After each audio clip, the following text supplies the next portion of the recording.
porque eu não voto, porque aí os telefones começam a tocar, porque tem pressão externa. Pressão externa? Pressão de alguns ministros do STF.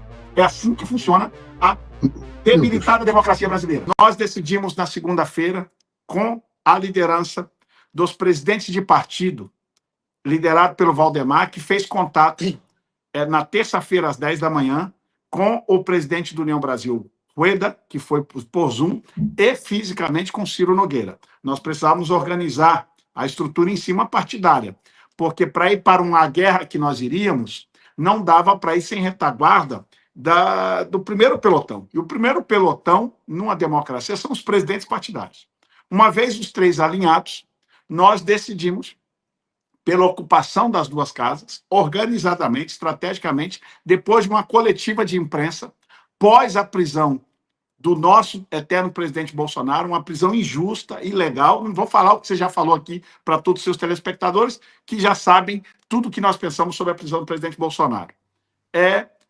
Fizemos a coletiva na rampa do Congresso Nacional, uma coletiva, uma cena pouco vista nessa casa, emblemática, para dar um recado claro da nossa insatisfação com os crescentes abusos do Poder Judiciário, com as nossas insatisfações da casa e com a insatisfação de uma prisão injusta de um presidente honesto que nunca roubou R$1 deste país e que está preso domiciliarmente injustamente. Fizemos a nossa denúncia ali e dali ocupamos as duas mesas diretoras. Para que isto? Primeiro, a gente precisa entender que o Brasil só chegou até aqui porque nós temos um problema que levou, ao longo da nossa, desde a redemocratização para cá, mudanças na nossa Constituição que deixou o Congresso Nacional refém do Supremo Tribunal Federal. Hoje, eu não tenho medo de dizer, e falo isso em alto e bom som, parlamentares, deputados e senadores, são muitas das vezes em votações nessa casa chantageados por alguns ministros do Supremo Tribunal Federal. Não são todos. E eu não estou falando contra a instituição Supremo Tribunal Federal, antes que alguém distorça o que eu quero dizer. Estou falando contra algumas figuras do Supremo Tribunal Federal que prestam desserviço à democracia brasileira, pressionando em votações, não é só sobre votações, sobre qualquer votação que trabalhe e circule no ambiente do judiciário brasileiro, alguns deles chantagiam, ligam, pressionam para aqueles que têm seus processos lá. Por isso, é difícil da gente pautar um monte de coisa nesta casa. Entre elas, a anistia, que eu ouvi de todos os líderes numa reunião aqui, inclusive os líderes da esquerda, que as penas aos presos do 8 de janeiro, até para os da esquerda, são excessivas. Ora, se são excessivas, resta o quê? Anistia. É o que diz a nossa Constituição. Mas por que eu não voto? Porque aí os telefones começam a tocar, porque tem pressão externa. Pressão externa? Pressão de alguns ministros do STF. É assim que funciona a debilitada democracia brasileira. Falo e repito, é assim que funciona as ameaças, as chantagens com alguns parlamentares. Para resolver esse problema, o que a gente tem que fazer, o Figueiredo? Mudar o foro, tirar o foro privilegiado, que em algum momento foi pensado para uma proteção, para dar mais autonomia aos parlamentares. Então, o que nós acordamos aqui? Nós vamos votar. E aí não foi um acordo feito. A imprensa aí, algumas imprensas distorceram.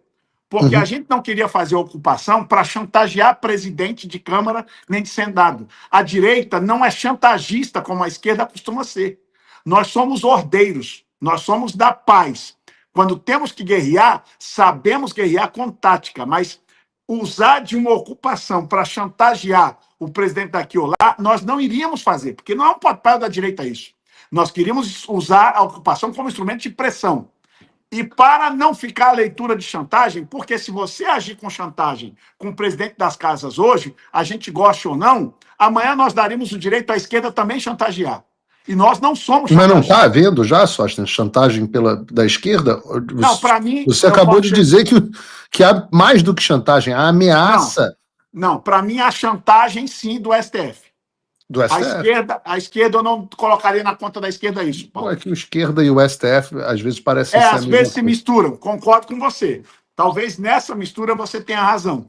Mas eu foco especial, porque esquerda e direita na política sempre vai existir e é necessário. Claro. É bom. Senão vira ditadura. Nós não somos a favor, a gente quer o contraditório. Então, assim, mas você, a gente às vezes concorda e nem todo mundo pensa igual na direita, e graças a Deus, porque tem coisa que você fala que eu não concordo, já vi você também não concordando comigo. Este é o grande.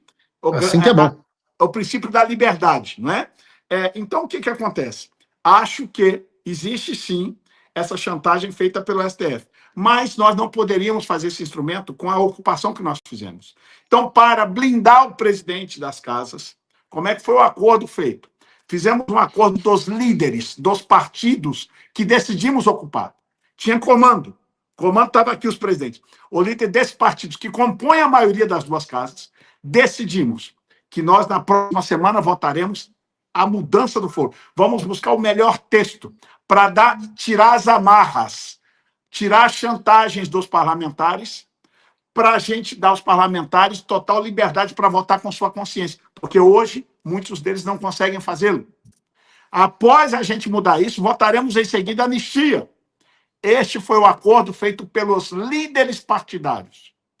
E nós então, aqui, o colégio... Deixa eu entender, deputado, que eu quero entender isso com precisão. Então foi feito um acordo com os líderes partidários para, na semana que vem, votar a questão do foro? Como é que é? A questão do foro seria na semana que vem? Semana que vem. Então, quais seriam os líderes, quais seriam os partidos? Vamos lá. Líder do União Brasil, líder do Progressistas, líder do PSD, que esteve presente, o PSD, olha que bacana. PL e Novo. PL Novo. Nós temos isso dá mais ou menos o quê? Uns 250 deputados? 250 deputados, mais ou menos. Não fiz a conta, mas dá por aí. Mas nós temos gente de outros partidos, que temos gente no Republicanos, temos gente no Podemos, nós temos... E acho que uma boa construção de texto... E aí, Paulo, eu já vou me antecipar aqui, porque vai ter gente da direita, porque nós temos, graças a Deus, temos divergente dentro da direita. Porque, neste momento, nós vamos ter que proteger, ser um pouco corporativo ao Congresso Nacional. Isso pode dar algum tipo de crítica e desentendimento. E eu preciso ser claro. Se a gente não tirar isso, vai ter gente dizendo que a gente vai querer proteger corrupto. Ora, corrupto para nós da direita, seja da direita, da esquerda, do centro, é corrupto, tem que ir para a cadeia. Por quê? Quando você muda o foro, nós vamos colocar um aditivo para proteger a casa, que só poderá começar esse tipo de investigação, de processo contra parlamentares com a devida autorização da casa. Quando a gente vê que é um caso de corrupção, a casa não segura, o povo pressiona e a gente autoriza. A gente vai ter que colocar mecanismo de proteção para a casa, porque senão nós mudaríamos do STF para alguma outra instância, somente. Nós vamos ter que mudar a instância e botar proteção para que os parlamentares, aqui, nós autorizemos a investigação para que esses parlamentares se sintam confortáveis com votar com a consciência. Porque, tristemente, o problema do Supremo Tribunal Federal, às vezes, se estende a outras instâncias do Judiciário. Às vezes. Não com a mesma magnitude do STF, vamos ser muito honestos. Mas, às vezes, em alguma circunstância acontece. Então, assim, pode ter crítica da direita e nós vamos estar dispostos a receber. Mas este é o caminho para a gente tirar essas amarras do Judiciário. Logo depois de votar o fim do foro, nós vamos votar a anistia. Logo em seguida, foi isso que nós combinamos os líderes. Estes líderes estaremos a semana que vem, já. Aliás, hoje eu tenho uma outra conversa com o presidente Hugo Mota, mas nós estaremos a semana que vem com os líderes. Já estamos começando a organizar o texto desta PEC, será uma PEC do fim do foro, e nós vamos votar na semana que vem para destravar o problema das amarras dos parlamentares. Trump voltou à presidência. E isso é um alívio, sem dúvida. Mas o que isso muda no Brasil? Nada, se ninguém fizer nada. A verdade é que a esperança não pode virar passividade. As coisas não vão se resolver sozinhas. E muito menos com textão e xingamento nas redes sociais. Não espere que alguém venha salvar o país por você. Se você não agir, ninguém vai. Eu estou fazendo a minha parte. Eu larguei tudo para me dedicar a isso. Mas sem apoio, esse trabalho simplesmente não continua. Quer saber como pode ajudar sem sair da sua rotina, sem sair da sua vida? Simples. Apoie quem está na linha de frente. Acesse www.paulofigueiredoshow.com/apoie e com apenas $5 por mês você mantém esse trabalho vivo. Se você puder mais, considere a possibilidade de se tornar meu patrono Gold e tenha acesso ao meu grupo privado no WhatsApp, onde você participa das discussões que guiam o conteúdo e muito mais. A diferença entre quem só assiste e quem faz parte da mudança é a atitude.